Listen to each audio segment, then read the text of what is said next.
Policing जैसे जो tough और डिमांडिंग काम में एक प्रकार से बहुत मदद भी कर सकती है, और संगीत है तो और ज्यादा मदद कर सकता है। जी सर। देखिए अनुज, मैं आपको आपके आने वाले जीवन और कैरियर के लिए बधाई देता हूं।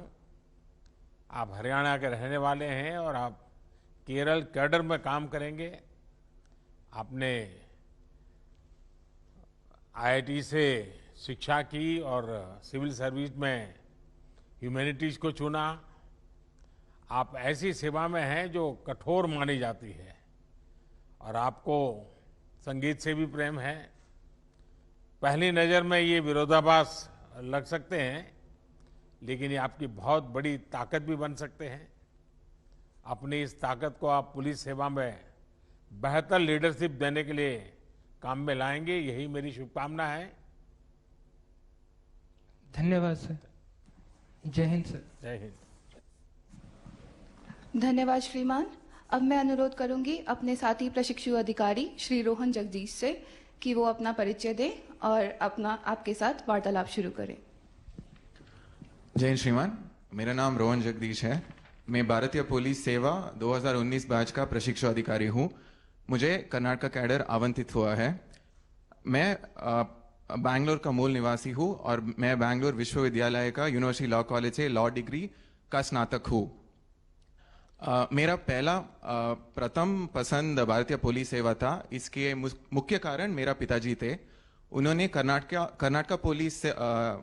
राज्य के पुलिस में 37 साल का सेवा किया है। ये मेरे बहुत गर्व के बात है। तो मैंने भी उनके तरह भारतीय पुलिस सेवा में मेरा सेवा करने के लिए मैं इस सेवा का चुना हूँ। जय हिंद श्रीमान। रोहन जी, आप बंगलुरु के हैं, हिंदी भी काफ़ी सीख ली हैं और एक लॉ ग्रेजुएट भी हैं। आपने पॉलिटिक्स और इंटरनेशनल रिलेशंस को भी अध्ययन किया है। इस ज्ञान का आप आज की पुलिस व्यवस्था में क्या रोल देखते हैं? श्रीमान, मैं जब ट्रेनिंग में ज्वाइन किया था उस टाइम पे ही मैं हिंदी सीखा है, तो मैं इसके लिए बहुत ट्रेनिंग के लिए आभारी हूँ। और मैं पॉलिटिकल साइंस और इंटरनेशनल सीखते वक्त मैं दुनिया अभी बहुत छोटे लग रहा है ग्लोबलाइजेशन के द्वारा, तो इसलिए हम हर तरह पुलिस एजेंसीज और दूसरे राज्यों के साथ भी इंटरपोल के द्वारा काम करने का मौका मिलेगा। तो हमारा क्राइम डिटेक्शन और इन्वेस्टिगेशन अभी साइबर क्राइम्स के द्वारा क्राइम्स सिर्फ इंडिया को ही लोकलाइज नहीं है बट इंटरनेशनल भी है। तो इस नॉलेज से रिलेशंस रखना और अन्य क्राइम्स को सॉल्व करना, international cross border terrorism, Naxalism और ड्रग्स का मामले में सॉल्व करना उपयोग होता है। श्रीमान, हम अक्सर पुलिस एकेडमी में मुश्किल फिजिकल ट्रेनिंग के बारे में सुना करते हैं। आपको जो ट्रेनिंग मिली, आपको क्या लगता है? क्योंकि आपने अपने पिताजी को देखा है, जिंदगी पूरी आपकी ये पुलिस बेड़े के बीच में ही बीती है, लेकिन आप स्वयं खुद इस ट्रेनिंग में आए, तो आपको क्या फील हो रहा है? मन में एक संतोष हो रहा है? आपके पिताजी ने जो आपसे अपेक्षाएं की होगी उसको पूरा करने के लिए क्षमताएं आपकी दिखती होगी, और आप पिताजी कंपैरिजन करते होंगे कि उनके ज़माने में ट्रेनिंग कैसी होती थी, आपके ज़माने में कैसी होती है, तो आपके दोनों के बीच में थोड़ी भिड़ंत भी होती होगी।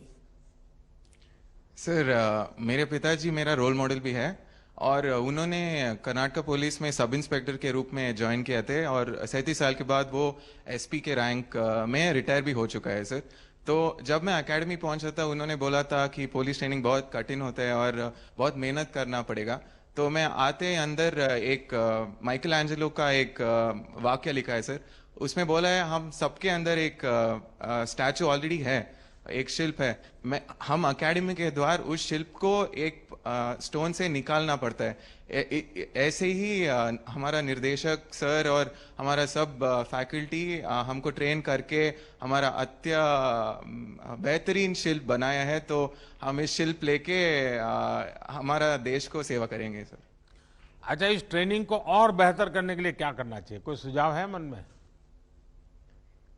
सर, अभी ऑलरेडी बहुत बेहतर है। मैं पहले सुना है की बहुत कठिन था। अब हमारा नया निर्देशक आने के बाद और सब चेंजेस हो चुका है और हमारे सोच रखकर ही ट्रेनिंग कर रहा है और हमको इंटरनेशनल स्टैंडर्ड्स पर ट्रेनिंग कर रहा है, तो मैं बहुत खुश हूँ इस ट्रेनिंग से। रोहन जी, मुझे बताया गया है कि आप अच्छे स्विमर हैं और आपने एकेडमी के पुराने सारे रिकॉर्ड भी तोड़ दिए हैं। जाहिर है आप आजकल ये ओलंपिक्स में भारत के खिलाड़ियों के अच्छे प्रदर्शन को भी बराबर फॉलो कर रहे होंगे। आने वाले समय में पुलिस सेवा से बेहतर एथलीट्स निकालने के लिए भी या फिर पुलिस के फिटनेस बल को सुधारने के लिए